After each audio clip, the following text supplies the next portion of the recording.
খতমেটোতো আমিতো খতমেটো কৰিব লাগে জীয়াই কেনেকৈ থাকিব দিব যদি বেয়া শক্তিক খতম নকৰোঁ মই মুখ্যমন্ত্ৰী কিয় থাকিলোঁ অসমত যিমান বেয়া শক্তি আছে মই খতম কৰি দিব লাগিব আৰু খতমটো মুখ্যমন্ত্ৰী আইনৰ ৰাস্তা দিয়ে কৰে কিন্তু খতমটো কৰিবই লাগিব যদি চুৰি খতম নকৰে ডকাইতি খতম নকৰে ধৰ্ষণকাৰী খতম নকৰে চোৰাং চিকাৰী খতম নকৰে তে মই মুখ্যমন্ত্ৰী থাকিলোঁ কিহৰ কাৰণে গতিকে যিমান অখুৱা শক্তি আছে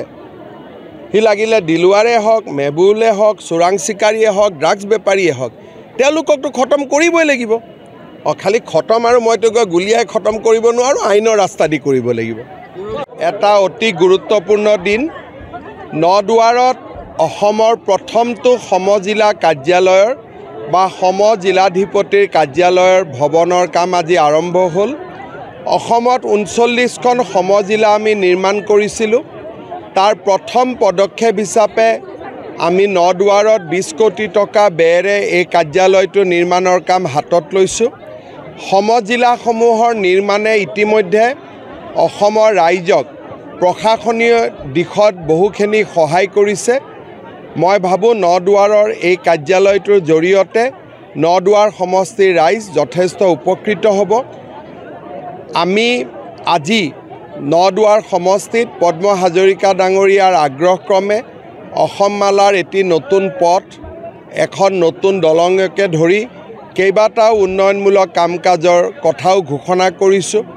কেইবাখনো হাইস্কুল হায়াৰ ছেকেণ্ডেৰী ইয়াত 8 কোটি টকা ব্যয়েৰে নিৰ্মাণ হৈ আছে ষ্টেডিয়ামৰ কাম হৈ আছে মই ভাবোঁ যে নদুৱাৰ সমষ্টি অসমৰ ভিতৰতে এটা বিকশিত সমষ্টি হিচাপে আত্মপ্ৰকাশ কৰিব পঞ্চায়ত নিৰ্বাচন সমজিলাৰ পৰা পৰিচালিত হ'ব মই যোৱাকালি এই বিষয়ে মোৰ প্ৰতিক্ৰিয়া ইতিমধ্যে প্ৰকাশ কৰিছোঁ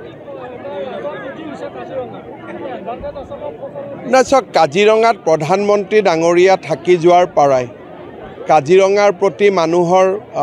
চিন্তা চৰ্চা বহুত বাঢ়িছে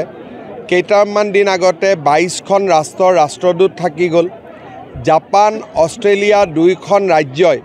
কাজিৰঙাত অহাৰ ক্ষেত্ৰত যি প্ৰতিবন্ধকতা আছিলে তাকো প্ৰত্যাহাৰ কৰিলে জাৰ্মানীয়েও প্ৰত্যাহাৰ কৰিলে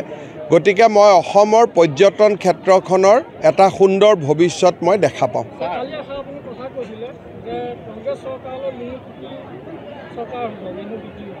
মই এইটোৱে কৈছিলোঁ যে কংগ্ৰেছে লুঙি ধুতি আৰু সূতা কম্বলে তেওঁলোকৰ আঁচনি আছিলে আমাৰ আঁচনি অৰুণোদয় আমাৰ আঁচনি মহিলা উদ্যমিতা ভৱিষ্যতেও কংগ্ৰেছ চৰকাৰ আহিলে লুঙি সূতা ধুতিৰে আঁচনি হ'ব কিন্তু অসমৰ মানুহক লাগে অৰুণোদয় অসমৰ মানুহক লাগে নিযুত মইনা অসমৰ মানুহক লাগে আমাৰ মহিলা উদ্যমিতা এই কথাখিনিয়ে মই যোৱাকালি কৈছিলোঁ